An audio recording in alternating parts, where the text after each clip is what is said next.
Good morning, everybody, and welcome to a very overcast day here at Juma Game Reserve. My name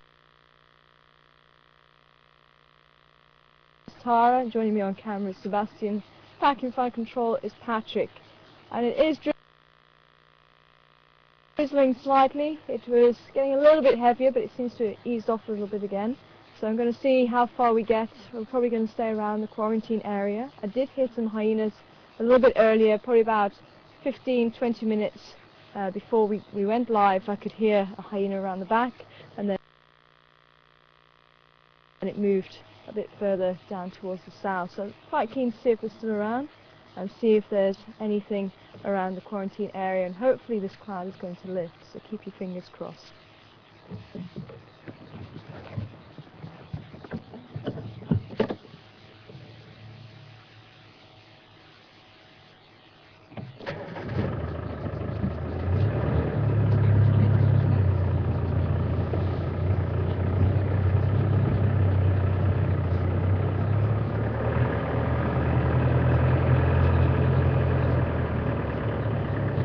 Wow, very large snake crossed over here. A large snake track. Just want to check all the trees as well. Now, I don't know if I was woken up by it or whether it was a dream. But I did hear baboons last night. But it could have been in the dream. But with the hyenas calling, I wonder if that's what did wake me up. The grammar right. I wonder if it did wake me up. And when baboons shout, they're usually sitting in trees sleeping.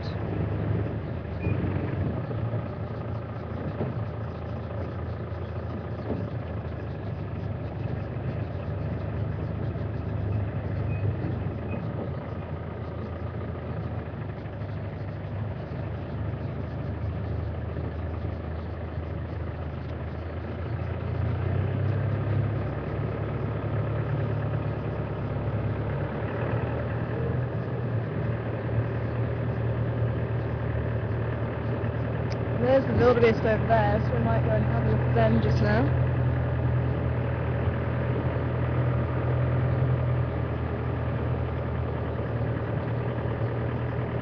Looks like they were sleeping in the road at some stage.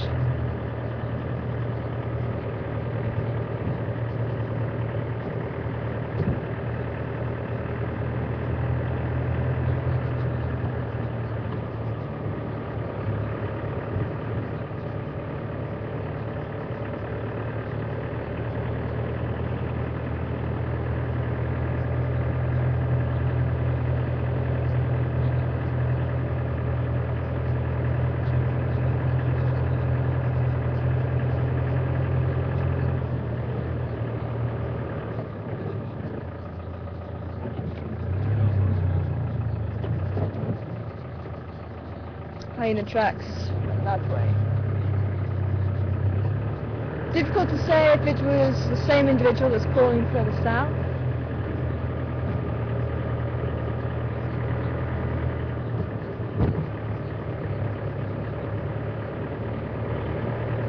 Zebras also have been here.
give us a good opportunity to check out this drainage line here, where Karula might be with the two cubs. She was last seen walking along Philemon's cut line, and she used to use this area quite a lot to leave the boys in, so she probably does know of quite a few den sites here. There's more hyena tracks around here. Maybe we might be lucky with the hyenas being on this road too.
Moving. I'd like to see if we can move that a bit later.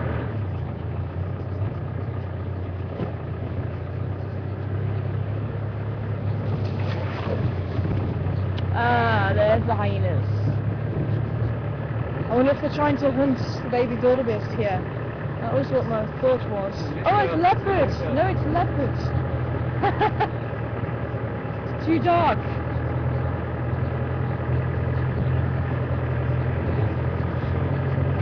Wonderful, and it looks like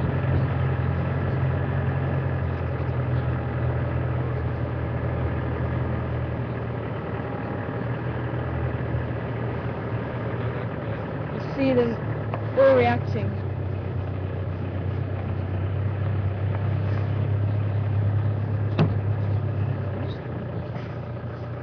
It does look like one of the boys.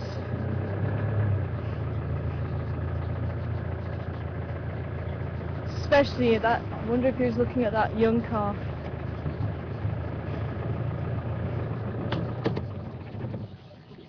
Good morning to you. Yeah, it is one of the boys.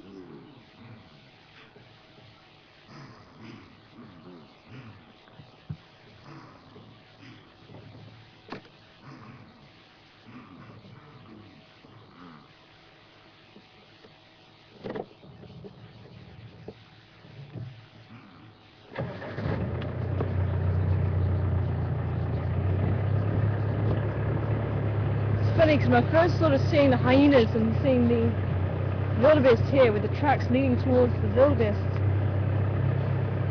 that was my immediate thought. Maybe they're hunting those baby gnu.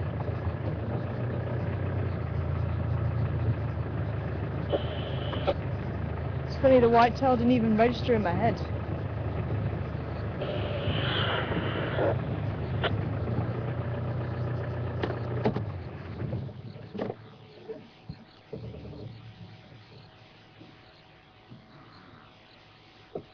We're going to catch up with him as he moves around the corner.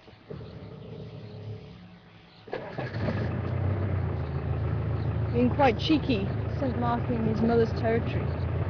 In his mother's territory. As if it's his own.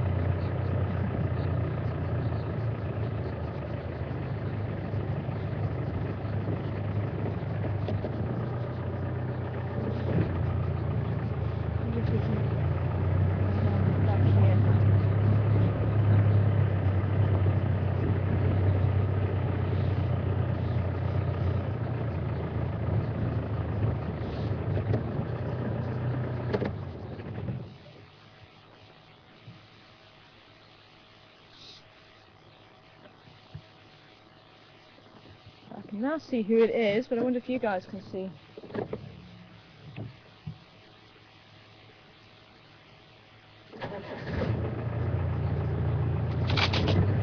Mind your head.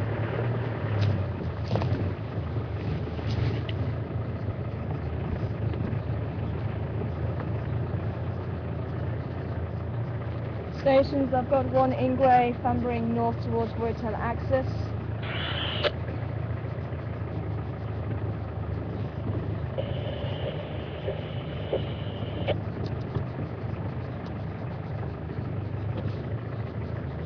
I'm going to get up ahead of him with all those bushes there. Look, fresh leopard tracks.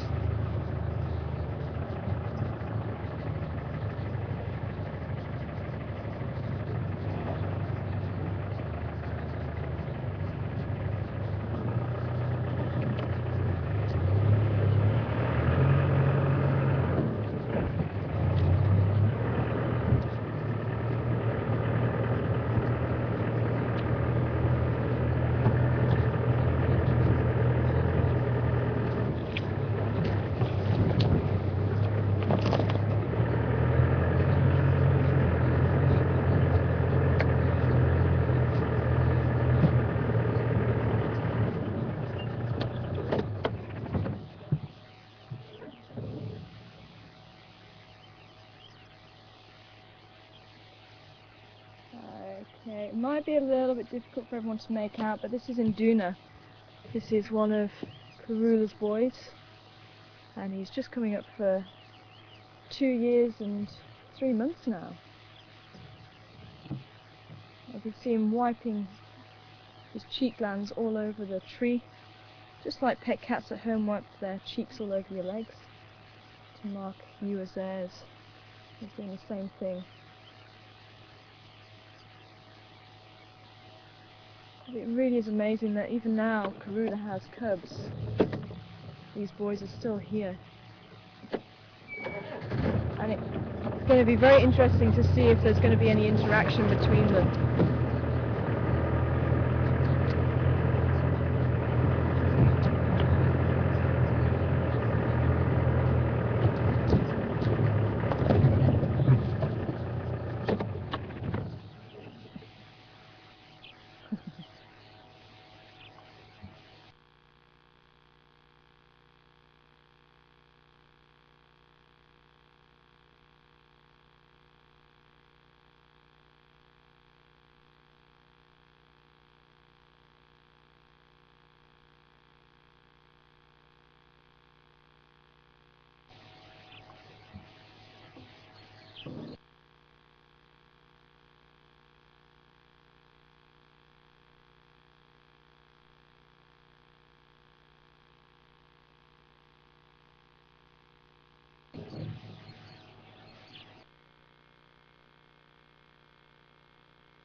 Oh, what have you seen him do now?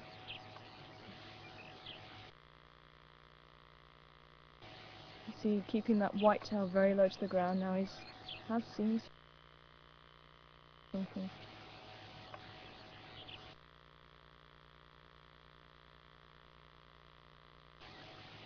His body going very, very low. Ears are flat. Possibly a bird, maybe a small antelope in the bush.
Oh, there's a guinea fowl just up ahead of him.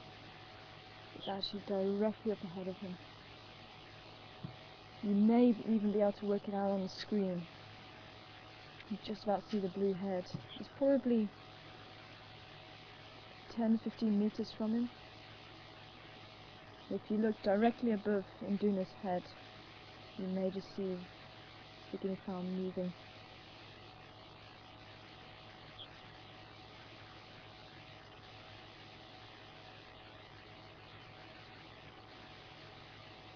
Induna's actually become extremely efficient at hunting guinea fowl. We've even seen him climbing trees where they're roosting at night to scare them out of the trees. And they've only got really enough energy to launch themselves out the tree, and then to try and get off the ground again takes a lot of effort, and that's when he can run in and grab them as they're trying to take off from the ground.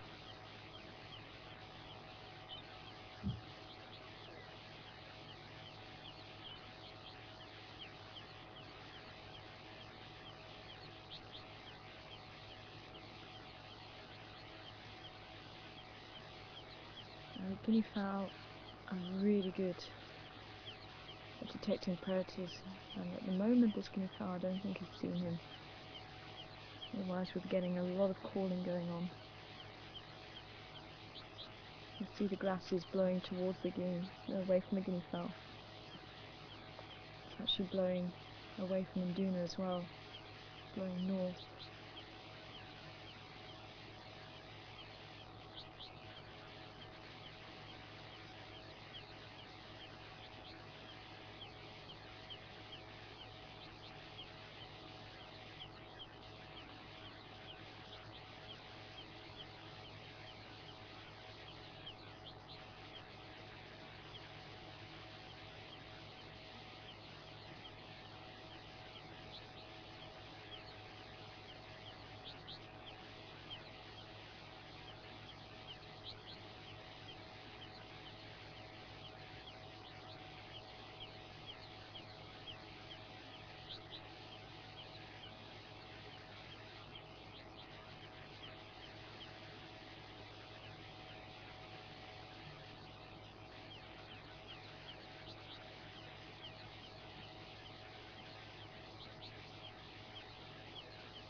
There's a lot of flies around this morning. I think that's what's bugging Induna as well. You can see him shaking his head quite a lot.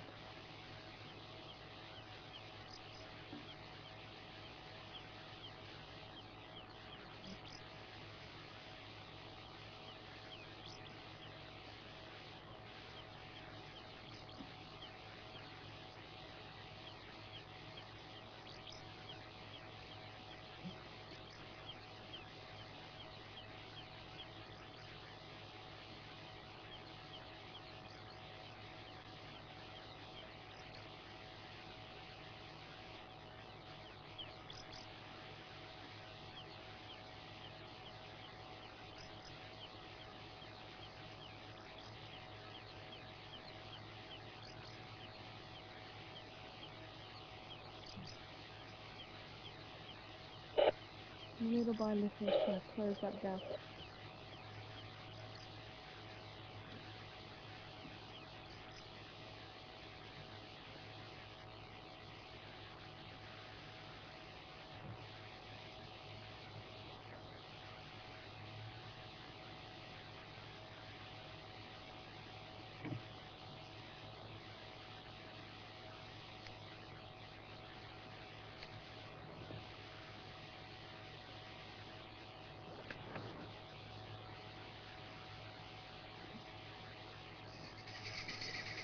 Ah.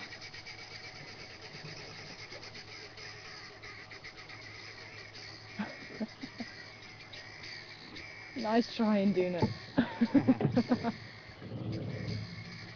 Oh, there we go. Oh, he's trying to go after one of the little chicks now.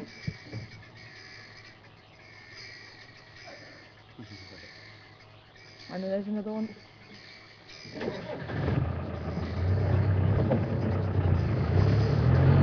another one for all. Yeah, he's in the tree, he's in the tree. I think he caught one.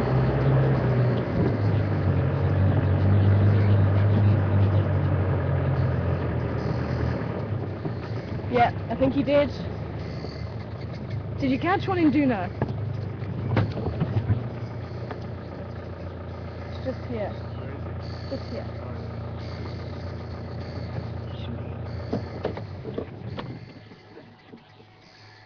He's bending the tree. Yes, he did. He caught one. Well done in Duna. I think the guinea fowl took refuge in that tree and he was sharp enough to spot it.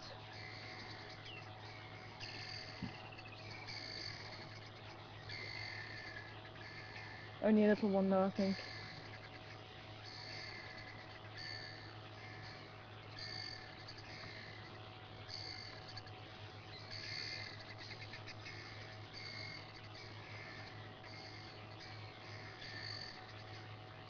You can hear the cacophony of sound going on. That's exactly the alarm call that I was talking about a bit earlier.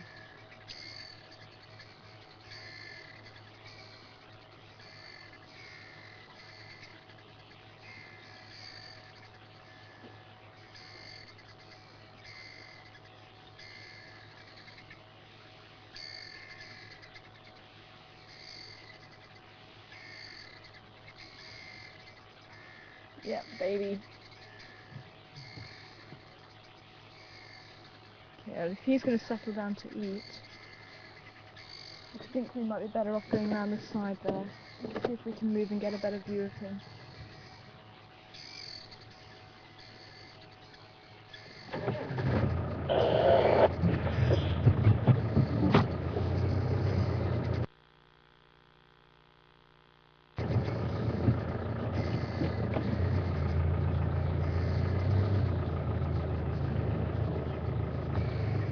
There, a couple of bites and it's probably going to be gone. Stations, I've got one Ingwe on the junction of Riatella and the western side of Quarantine.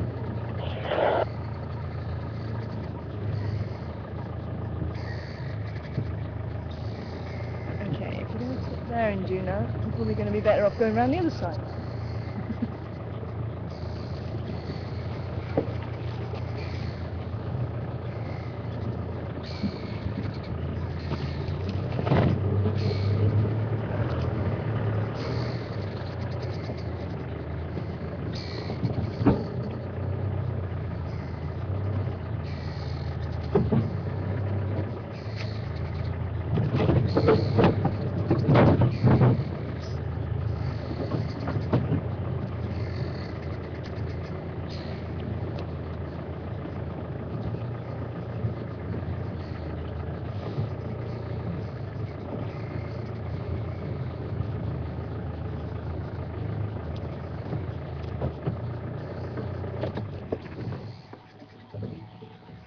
Sorry, Juno, I don't want to interrupt your morning meal. You can't get much wilder here on Wild Earth than a leopard catching his breakfast. So welcome, and my name is Tara, Sebastian's on camera, and this is in Duna, showing how efficient it is at catching guinea fowl.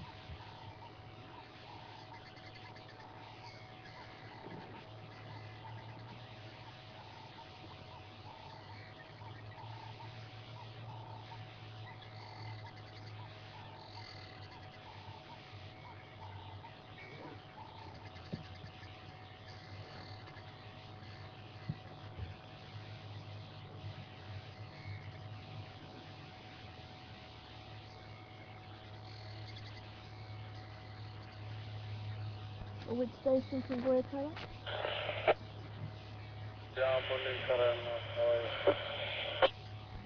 Good, are you wanting to join the England? Yeah, positive behind you. So after that, you're more than welcome.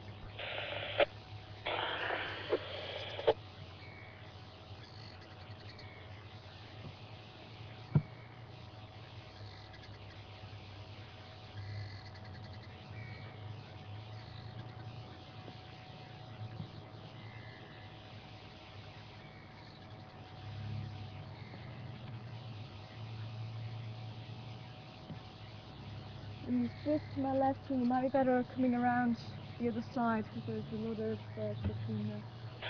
Okay.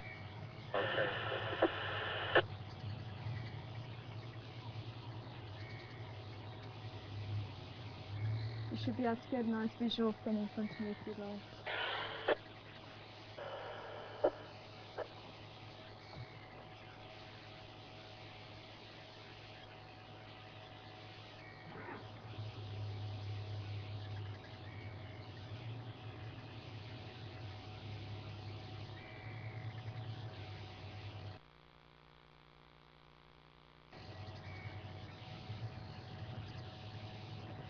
And to ID and Dune, you can see quite nicely next to his left eye there's a triangle just at the corner.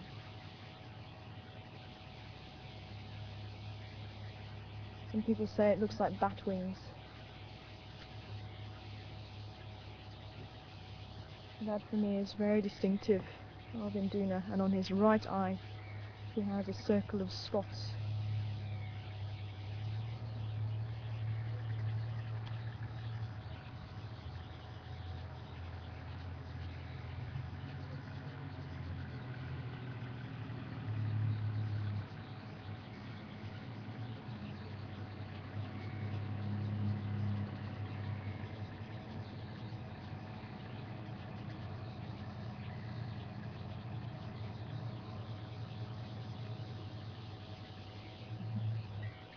Morning.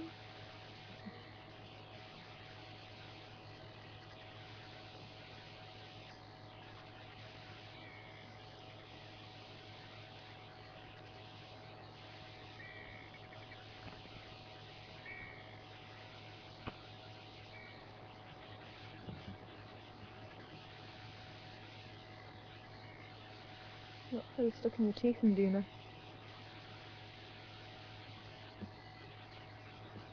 And they will pluck birds before they eat them, although they may eat one or two of the feathers. It's actually needed in their diet. But with it being so small as well, he'll probably eat everything, bones and all.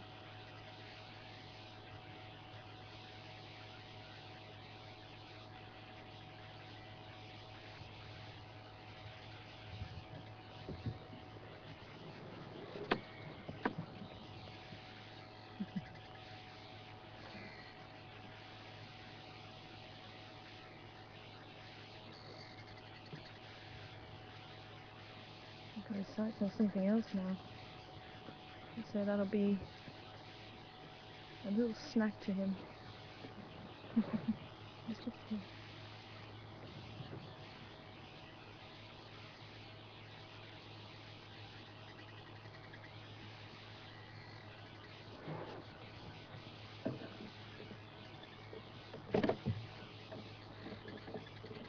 Let's see if we can move and keep up with him before we lose him.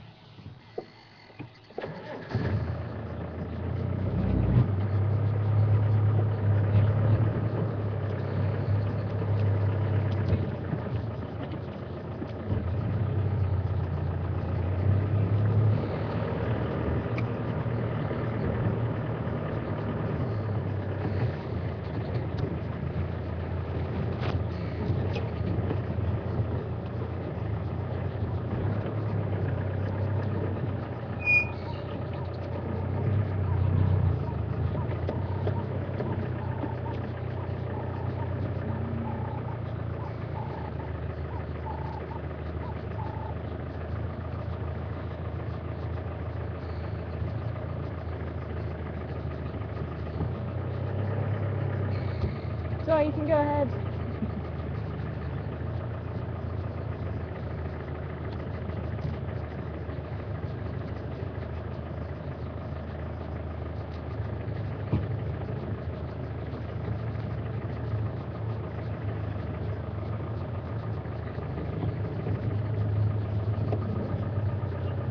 I've had a really nice view of him, so we're going to let them have a view. I think it's going to be a bit difficult to try and get in front of him again at this stage. We'll see if we can.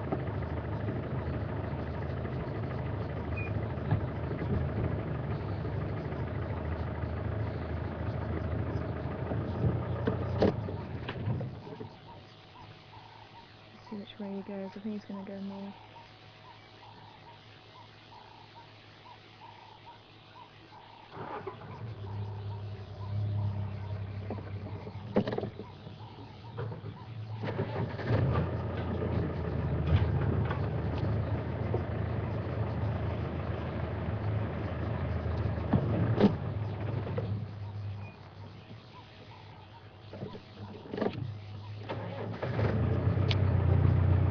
Looks like it's going to go straight over.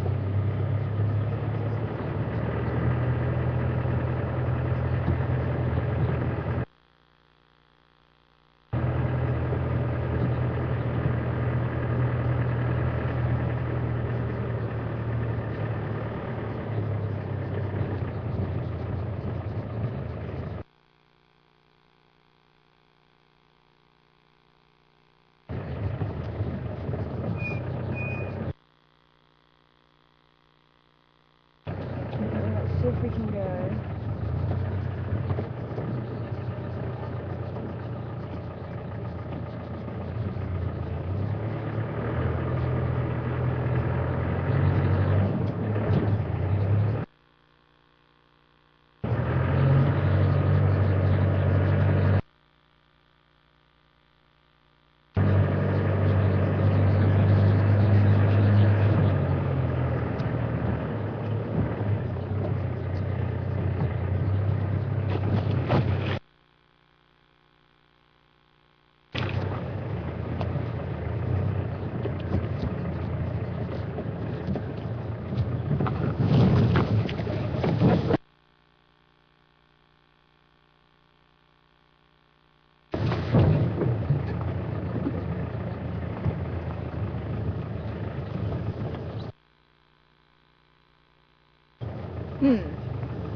Ah, there is a 2-track here.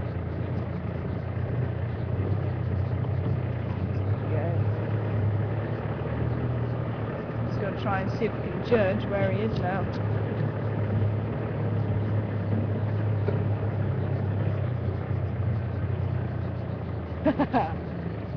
Where is he?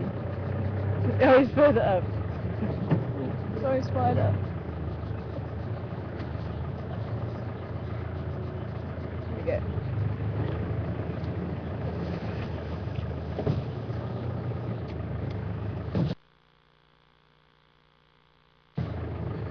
I think he's just walking a little bit too quickly. Oh, there he is, yeah.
behaviour to watch, clawing the tree.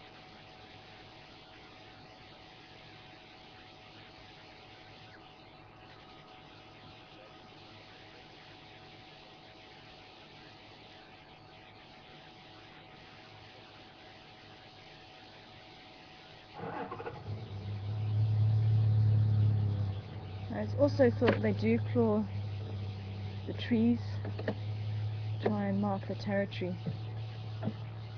And I have seen some of the really big male leopards trying to stretch up as far as they can, and it's almost as if to say, or to show off how big they are, and that's possibly one of the reasons why they spray quite high into the tree. I think someone did ask that question a while ago. And it is true, they do try and spray it as high as possible. I've been watching them every time they do spray. So it could be, hey,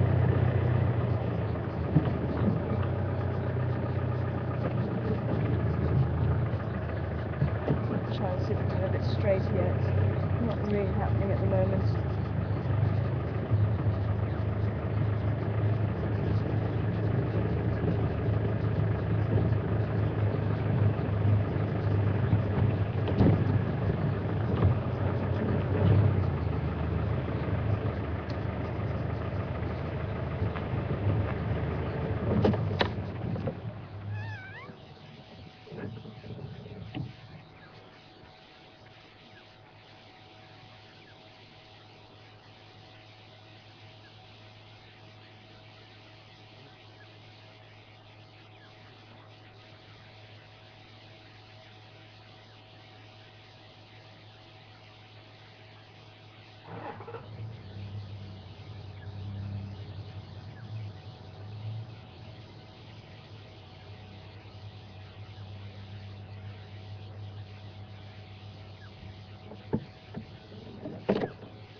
Wait to see if there is another opportunity to try and get in front of him again.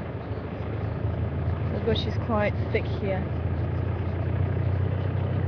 As you saw, even just at walking pace, it can be quite difficult to get in front of them.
And the way he is at the moment, I think it might be worth staying with him, because if he does see any more guinea fowl, it looked like he was going to try for even pigeons or the doves at one stage.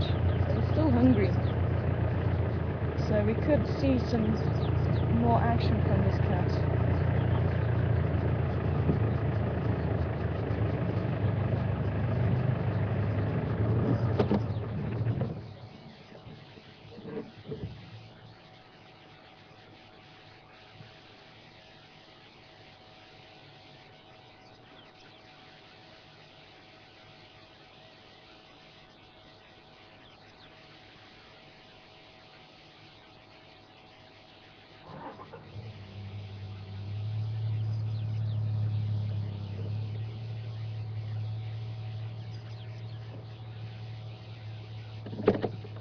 Looking about him constantly, seeing if there is anything for him to eat. So, I do wonder if I was right, I did hear baboons last night, mid-sleep.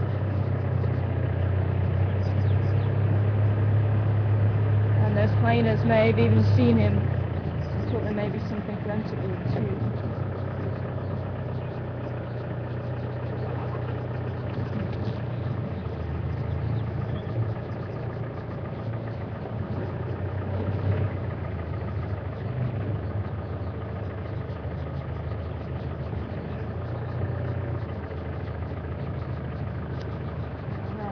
Maybe he has gone off into the bush. He's in here.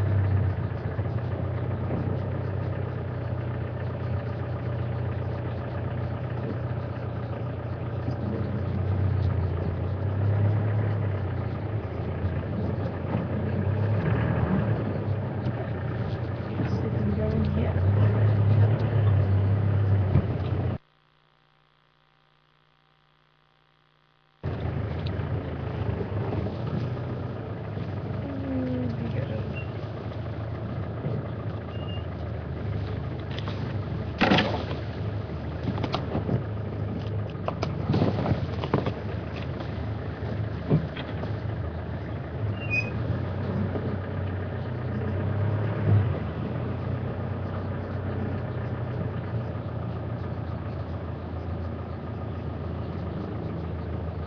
Walk that piece of road a little bit too quickly. When we get to the point from here, can you see him? No, I'm going a little bit further in. Even though I had a bit of light drizzle yesterday and last night, the ground is still fairly hard again. Oh, there he is, there he is.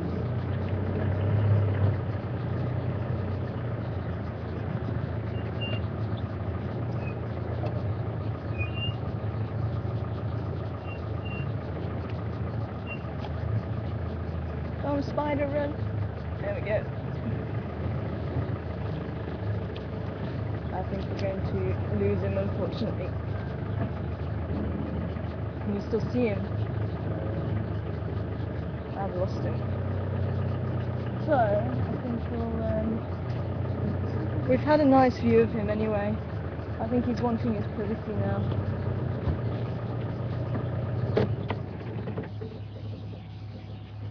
I think he needs to go more that side. I can't see him now.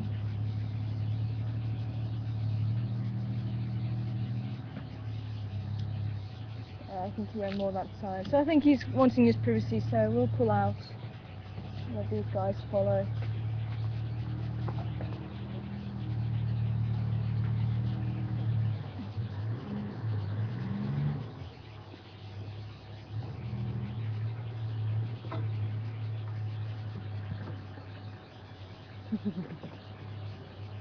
And this is Golden Orb.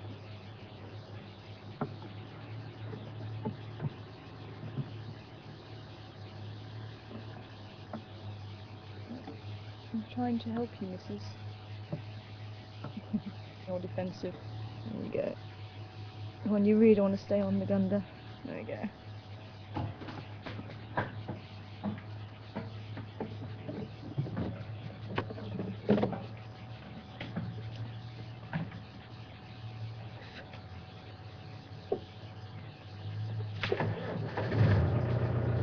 It's getting quite thick in there.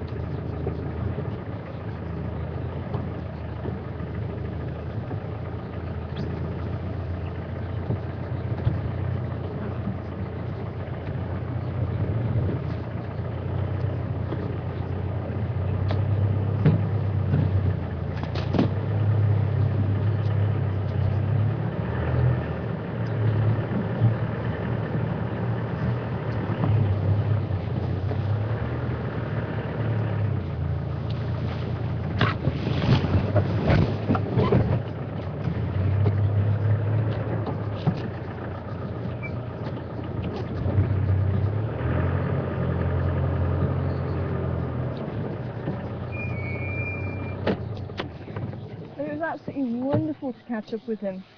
And the fact that we were able to see him catching a guinea fowl really is one of those behaviours you don't get a chance to see very often, and even less chance to see them going into success, which really is wonderful to see.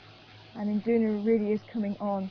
And to begin with, we were a little bit concerned because he used to be quite clumsy, and sometimes he would fall or stumble in the trees, and he would lose his kill, and he would dislodge the kills in the trees that Karula would put up there for them. So we were getting a little bit concerned that he may have not acquired the skills to be a leopard, but slowly but surely he is coming on, and just goes to show he's really sharp-eyed. To see that little tiny, the guinea fowl baby was about this big, so to see that in the tree from that distance was quite amazing, and he was keeping his eye on everything that was going on. So it's really fantastic to see him coming on and being a real leopard now. Wonderful.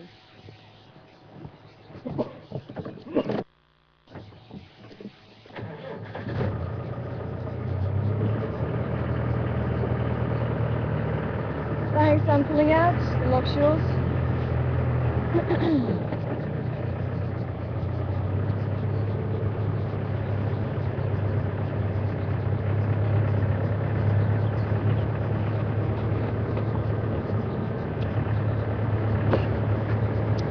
I'm so pleased the weather held off as well.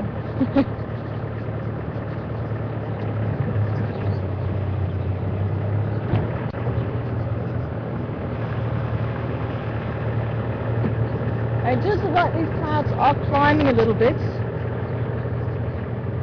As they cool down, they may give off a bit of rain again, but hopefully will stay dry. Let's see what the wildebeest are up to after their close encounter this morning. I'm sure he had his eye on the baby gnu.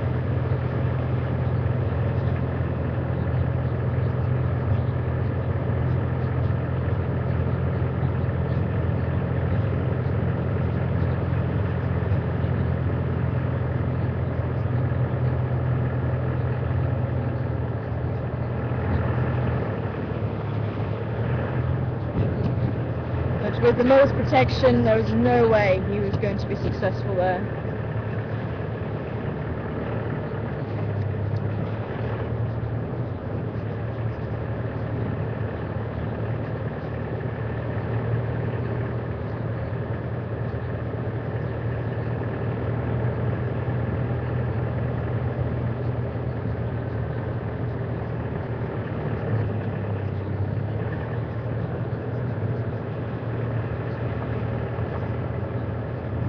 I think it might be worth us checking out Zoe's road as well, but I think we'll go down onto Quarantine and drive down towards Filliman's Dip and then up Rebecca's Road, maybe do a zigzag, come out onto Filliman's Cut Line at some stage,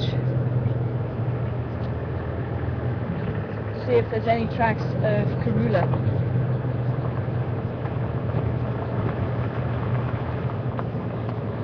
And believe me, we're looking for Karula pretty much every day. And some of us, like myself, are even looking for her in our sleep. That's all I was dreaming about last night. Well, all I remember dreaming about last night, looking for Karula. And I found her a few times actually. I started chuckling myself.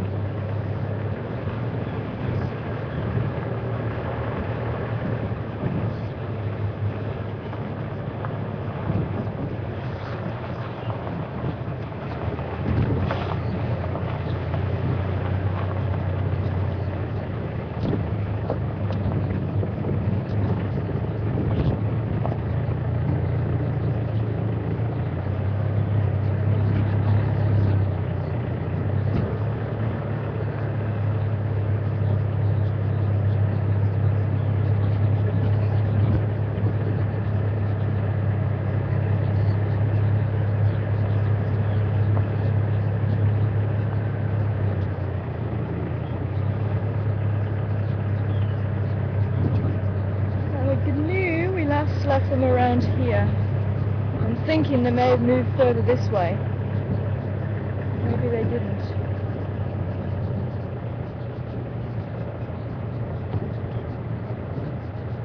And that snorting you could hear, that's the alarm call.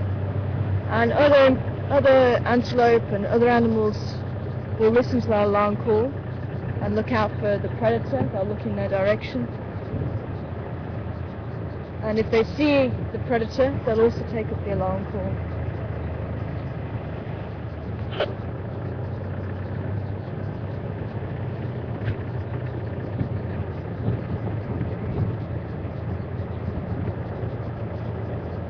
I think maybe those wildebeest went further west into the bush.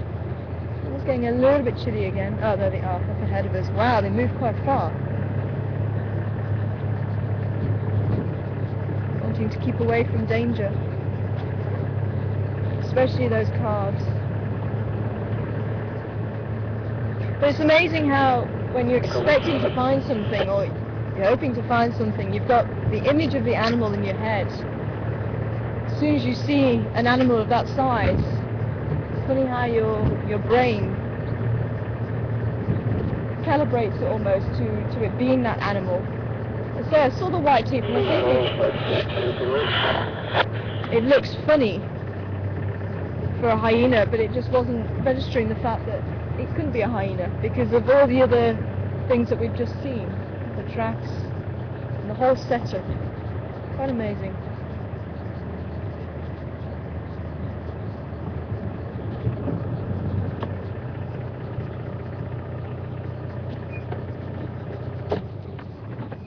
Quite happy this morning. And there's baby.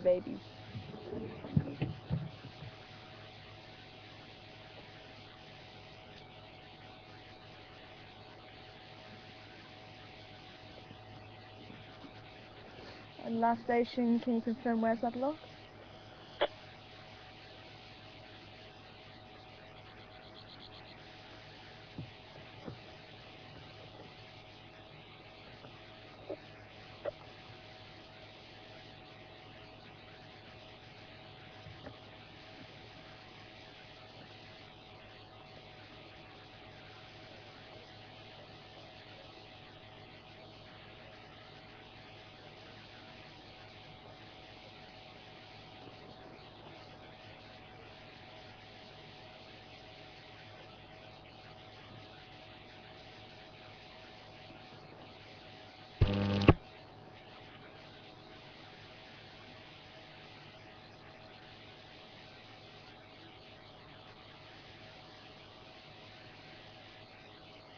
You can see that beautiful slaty grey blue hint to the fur of these blue wildebeest, or otherwise known as brindle gnu. You see the stripes on the body too. Where they get that other name from, the brindle gnu. The second part to that name is because of the sound that they make. And it sounds like they're saying the name. Wahoo, wahoo.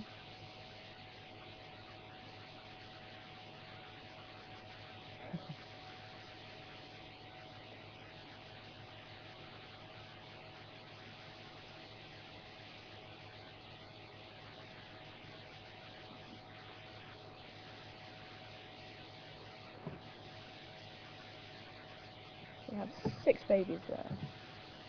Hello, little one.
I'm struggling a little bit to go to the bathroom.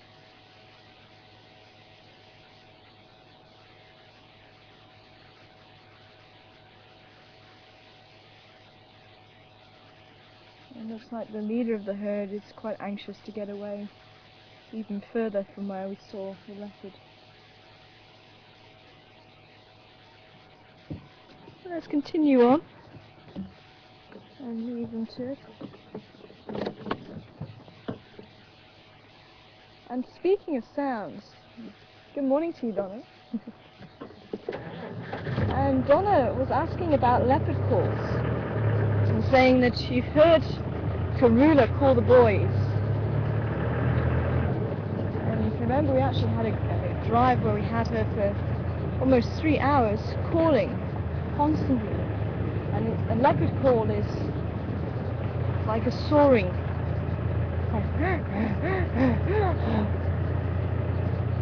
And you're asking, do male leopards make a call? And what would it be used for if they did? And leopards do call, they do soar. Can be even louder than the females sometimes. But leopards, the male leopards, is to display about territory, but also to contact females. So you may get females and males calling each other. It can carry quite a distance. So Nduna walked all the way up here. These are his tracks here. We can find it, we might be able to show you. But it's not going to come out too well at the moment. Actually, Howie, on that side, do you think there's some tracks there you might be able to pick up? Not deep enough. Not deep enough. Yeah, especially with it being overcast, we need to have them very deep so you're going to be able to see them nicely.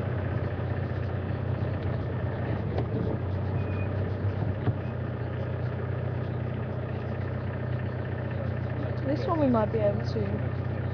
Okay, let me see if I can pull alongside it rather than in front of it. So we struggled, yes, when was it, a couple of days ago.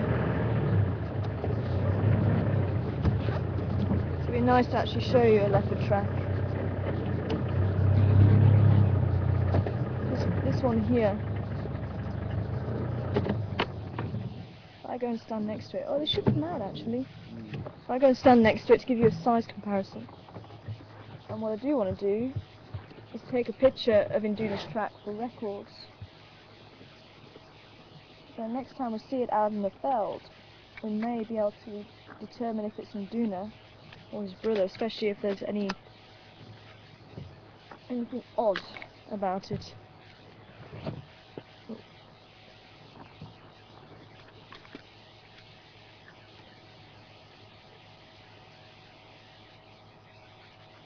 This one? Yep.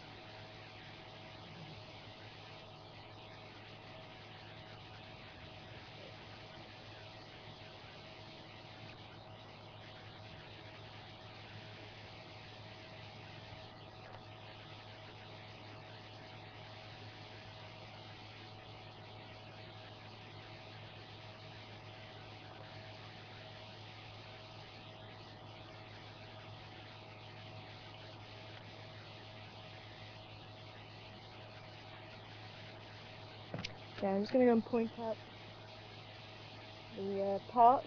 So I'm going to be pointing out the pad first and then the toes.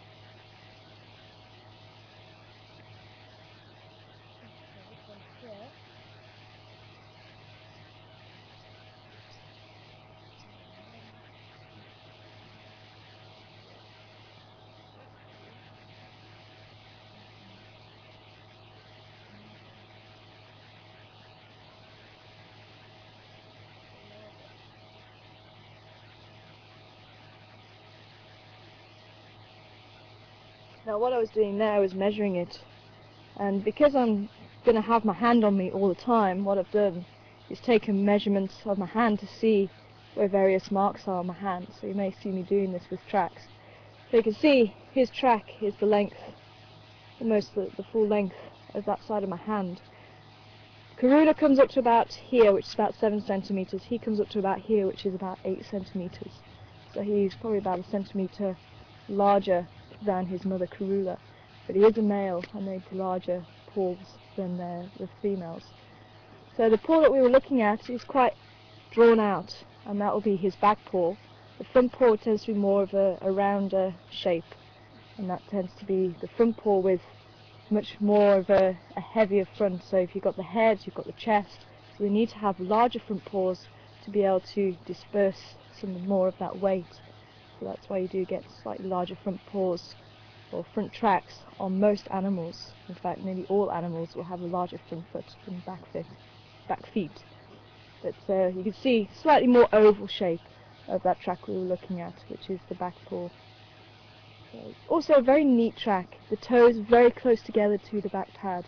With lions, they do tend to be a little bit larger, and the toes tend to be a bit further away from the back pad. But one thing, if I can get my book out here.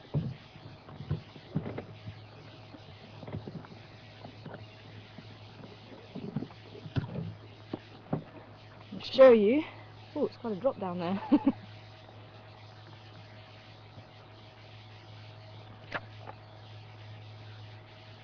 But one thing you can find with the where is it? With all the cats. Where am I going to be? Am I okay here? Okay. So on all cats, one thing that you couldn't see on that track, but again it wasn't registering too well, but especially when you get the thick sand, and if you look at your pet cat at home for instance, you'll see these 3 lobes, which are characteristic of the true cats. True dogs tend to have 2 lobes, but there are some exceptions to that rule. But generally the true cats, the cats that have the protractile claws, apart from the cheetah will also show their claw marks, but they are also classed as true cats. So all those cats have these 3 lobes: lions, leopards, jaguars, the caracals, even the smaller cats, the black-footed cats, the sand cat, all of the cats across the world. So that's another difference. And also you won't get the claw marks. So claw marks, like in the wild dog, here's the cheetah, claw marks here you'll see registering, because they don't have the protractile claws. They can't bring the claws into a sheath.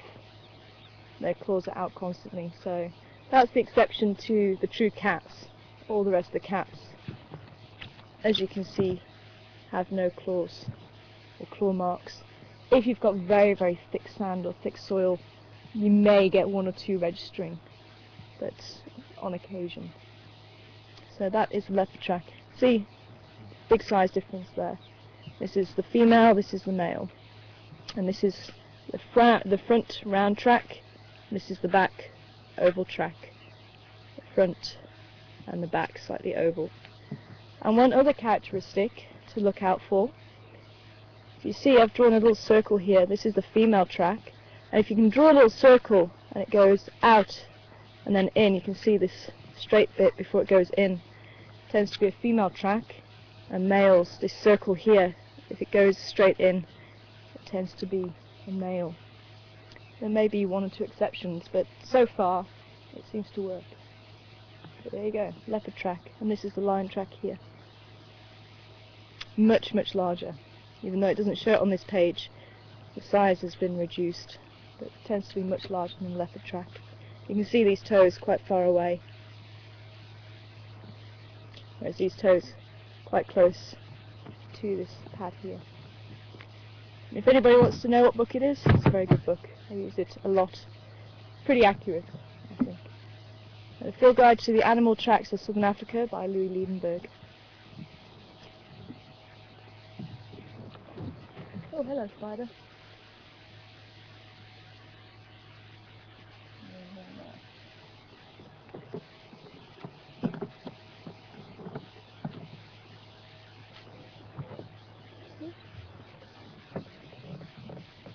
Okay, well, let's see if we can put you back out into the bush.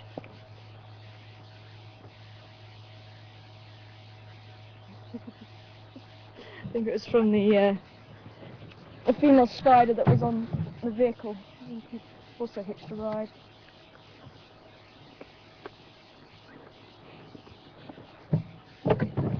Okay, well, let's continue on.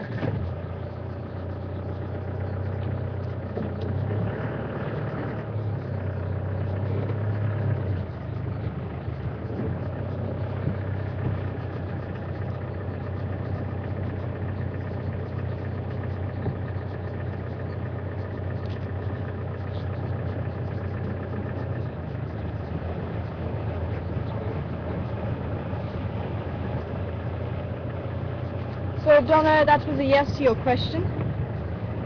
Males do produce a sound. And if anybody wants to listen to the sound, then there are a couple of videos of Karula.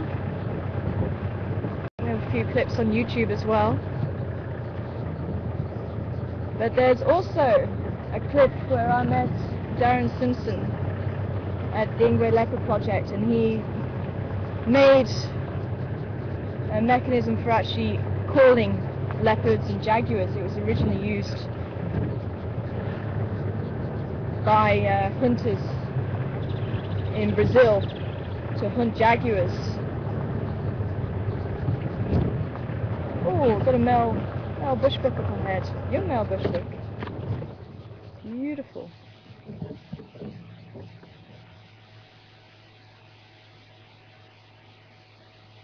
Can disappear. Let me see if I can just pull around the corner a little bit.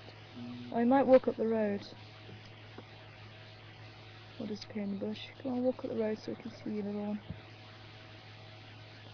See, very shy, these males. Quite small as well. You can see the spots on the side of his body.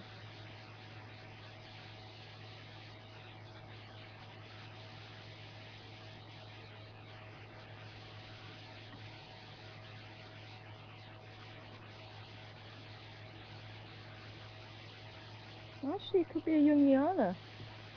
Saw some stripes there too.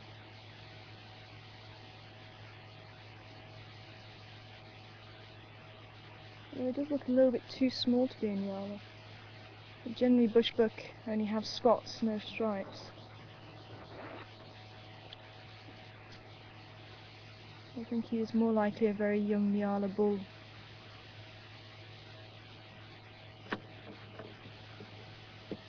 Still, he's possibly smelling the leopard, that's why he seems to be very cautious at the moment. Nyalas can have stripes and spots on their body. As you can see, the transitional stage can be quite difficult.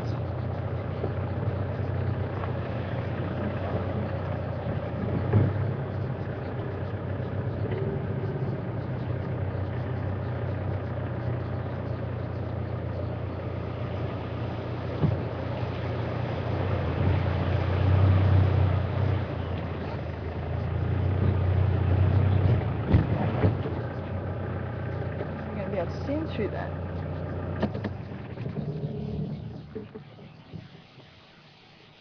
There he goes.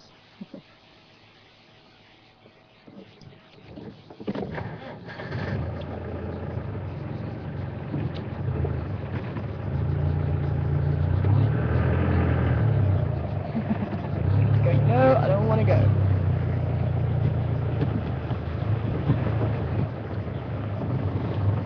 So as I was saying, this method to try and attract jaguars closer was made by using a bucket-shaped object. I think they probably would have produced one from animal skin, and then they had an animal skin over the top. And then a piece of thong with beeswax over the top of the thong, and then you can pull it, and it actually makes the sound of a jaguar or a leopard or even a lion. And there is a video of that up on my public Facebook page if you'd like to watch it. It's quite an interesting one.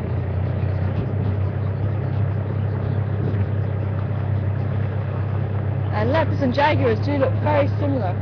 Leopards being from most parts of the world throughout Africa and Asia, and jaguars being from South America.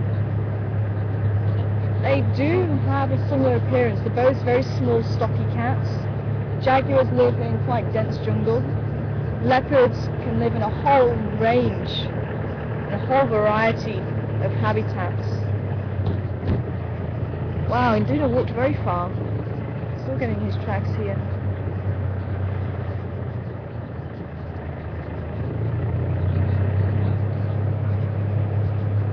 Leopards leopards are actually one of the most successful cats on the planet because they're so amenable to adapting to different environments. But because jaguars tend to be found more in the jungle areas, they tend to be quite dark in their fur colour, so maybe more of a rusty orange rather than a yellow, although some leopards can get that dark too. But one of the distinguishing features is the rosettes on their body. Now if you saw, the leopard has the rosettes all over his body, but they lack a black spot in the middle, and that's what the jaguar has. They have the rosettes with the black spots in the middle. Let's just quickly check Treehouse Dam.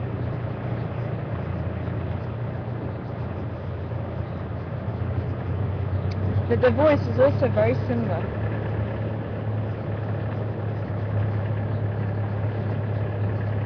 And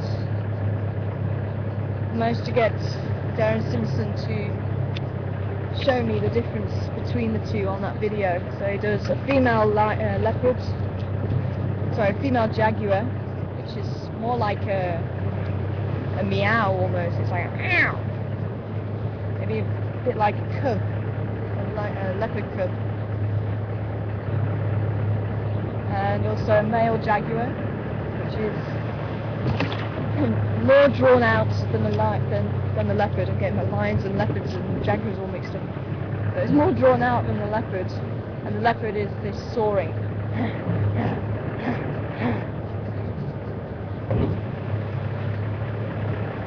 And if a male leopard hears, oh, like a cuckoo sitting on the branch, it's flown away.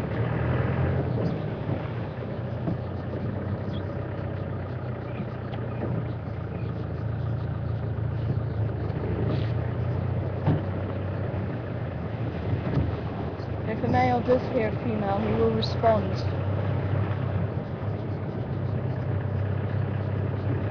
And he'll come and find her. And when we were practicing this, and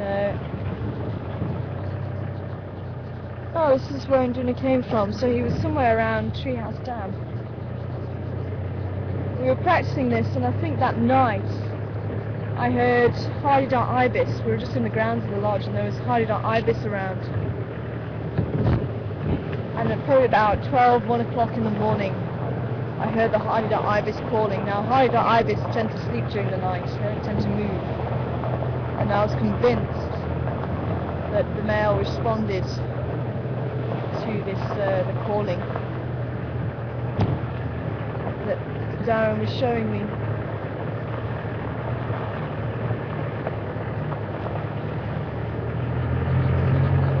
Well, I couldn't find any tracks, and I didn't see him. I did look outside and stand on the porch.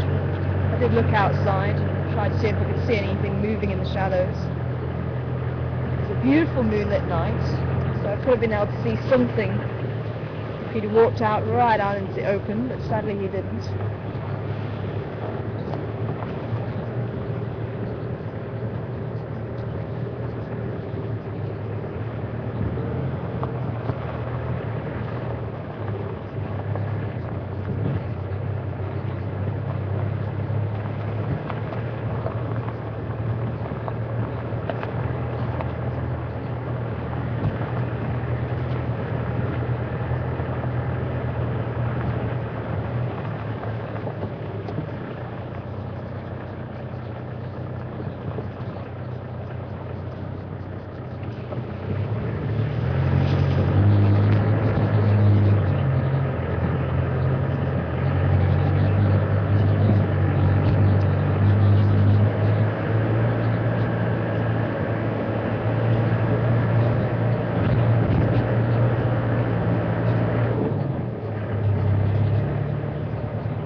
didn't catch him, but one in Duna and the cubs, the new cubs of Karula. See if I can just get who that was from again.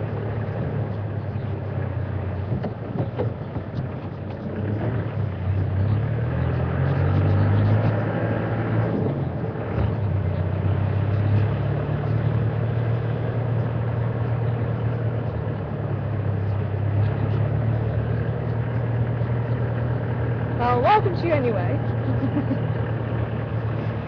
Checking behind to see if there's anything crossing the road.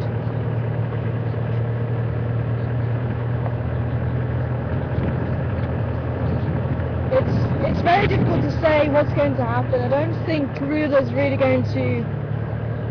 If she's with the cubs, I really don't think she'll allow them to do any harm. I think if she sees any sign of aggression, she may chase them away. It could be that the boys, she may allow them to come and see them. If they don't show any aggression, she may just decide just to chase them away without them showing aggression or not. If they find the cubs as they're walking along and they just happen to come across them and she's not around, it's very difficult to say what will happen. You don't know if they can really determine if they're related or not by smell. Baboons can. It's been shown that baboons can tell who is related to them by smell. And cats have a very good sense of smell, so who knows? It's not been studied, I don't think, in detail yet, but maybe they could tell, and if they can tell they're related, then maybe they won't try and harm them. They are still fairly young themselves. They're only just over 2 years old. We saw Induna starting to send Mark, but this isn't really his territory, it's his mother's territory. She may allow them to stay for a couple more years before she chases them away. She may chase them away soon. She may not chase them away at all. They may just disperse on their own. There certainly is a very interesting thing that's going on here in the Sabi Sands. And the territory sizes are quite a lot smaller than those of leopards outside of the Sabi Sands. I think they found on average a female's territory is about 2,000 hectares. And we're looking at about 65,000 hectares of Sabi Sands and about 2.7 million hectares of Sabi Sands and Kruger National Park combined. And in that area there's about 1.4 thousand leopards in Kruger. So there's quite a number of leopards, but there's also a lot of game around. So that's why they're able to survive in such high densities. Whereas further away from the national parks and game reserves that you go, the game gets sparse. There you go. No, I don't.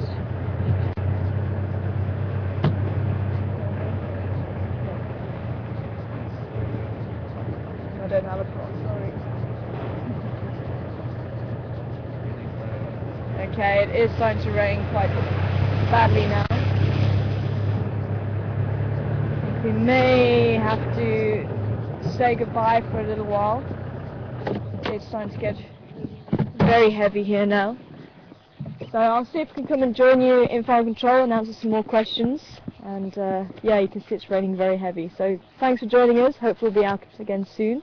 Join me on the waterhole camera, probably in about 10 minutes or so. Bye for now.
Everyone. Hello, good morning everyone. This is Patrick speaking, Final Control, and the game drive will be stopped due to the wet weather conditions, and Tara is going to be making her way back to Final Control and do Q&A. And so please join her on Juma Woodhall stream for Q&A. Yeah, as you can see, it's heavily overcast just around Gowrie Dam. I can see there's a few raindrops falling into the water there. So, yeah, we'll see how it goes. It's now 7 o'clock. If it does stop, and then we'll send the vehicle out again on the game drive. So, just please join Tara in the next few minutes or so. Bye for now.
Hi everybody, it looks like it's starting to clear up a little bit as we're driving back. We managed to get out the heavy shower and we managed to get the protection onto the camera before it really got too wet.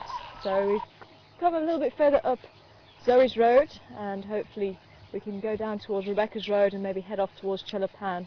Looking for any tracks here of Karula or the Cubs. Nothing so far, but maybe Rebecca's Road might help us. If not, we'll head down into the east and see what we can find, but we may have to stay fairly close to camp just in case we have another slight downpour there. But keep your fingers crossed that we don't.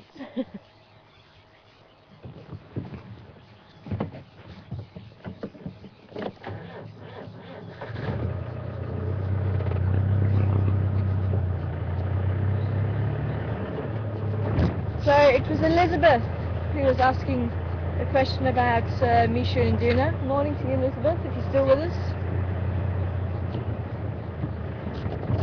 Actually, no, I think we'll check out Impala Plains.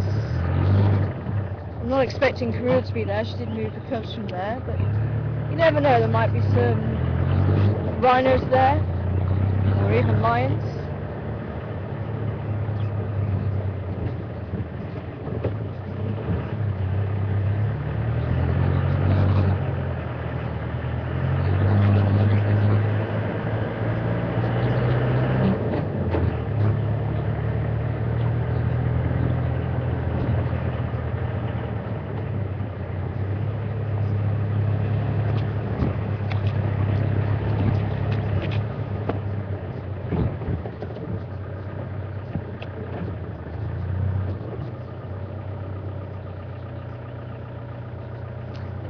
We do have some leopard tracks here.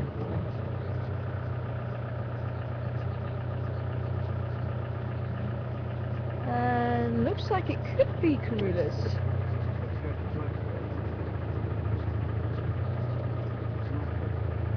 Yeah, that's possibly the Cubs. Ah.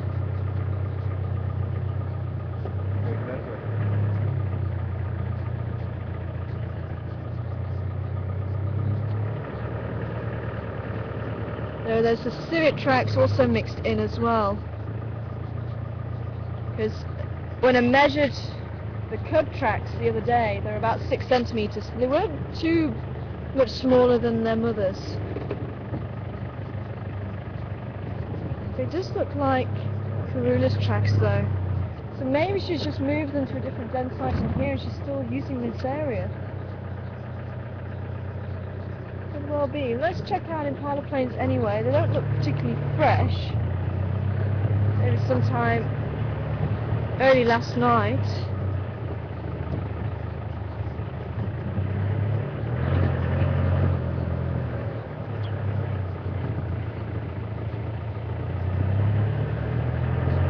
There are some cub tracks here.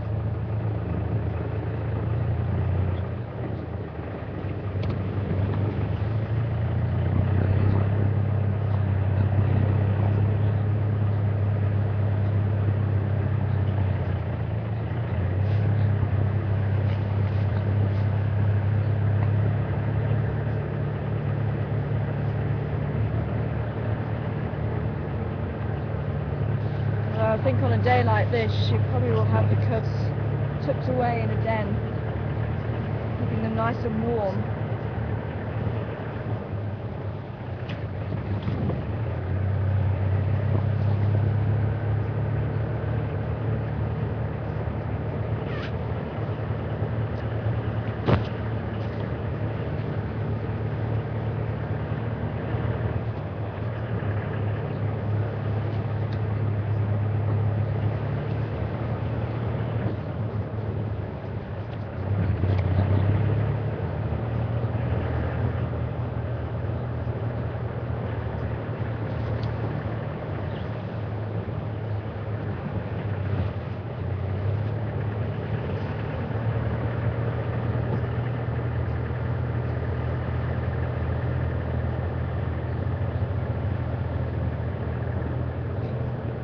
Just as I was saying earlier about protractile claws, cats have protractile rather than retractile because they relax when they get pulled into the sheath, so it doesn't take any energy to retract the claws, but it does take energy to push the claws out, so that's why they're called protractile rather than retractile.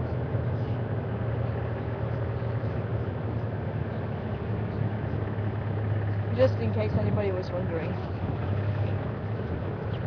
But the cheetah's the only true cat that can't do that. Claws out constantly. It gives them much more grip when they are chasing after their prey. Because remember, the cheetah uses speed rather than stealth to hunt their prey. I think we'll avoid that hole there.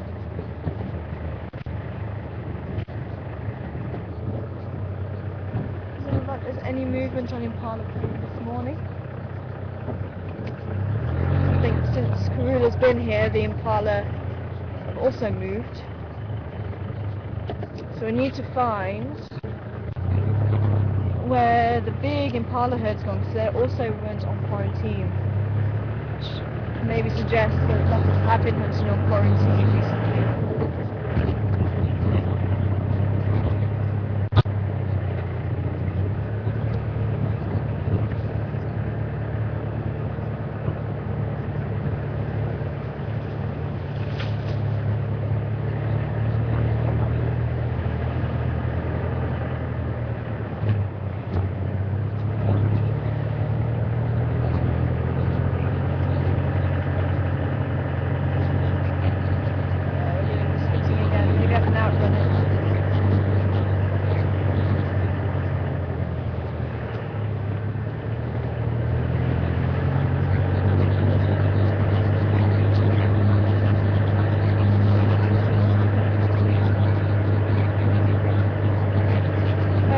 If anybody new joining us, we do have to be careful with the equipment and the rain.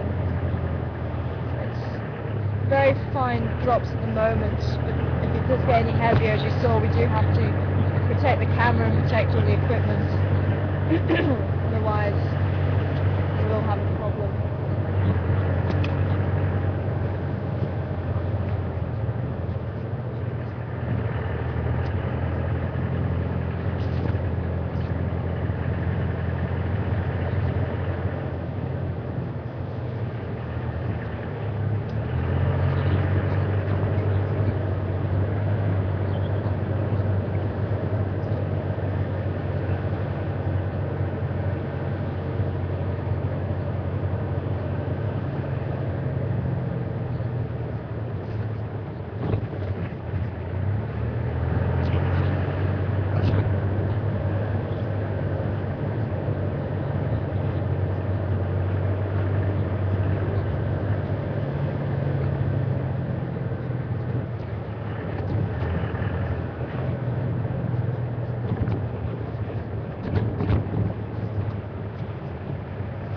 Well, we came from down there, actually. Let's just go and quickly check out that hyena den again. Those tracks do look like they're walking down there.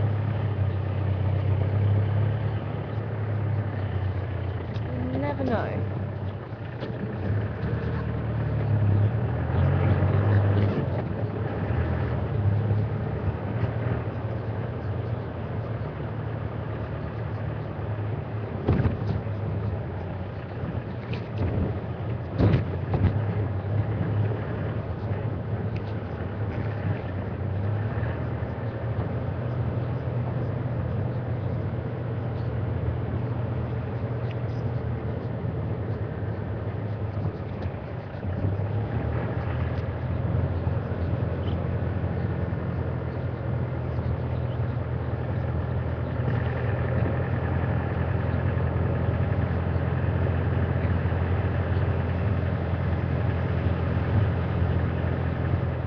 You would use the same den with the same litter of cubs, but maybe it's the first den that she was seen with the cubs. And they were probably about a week and a half, maybe 2 weeks old.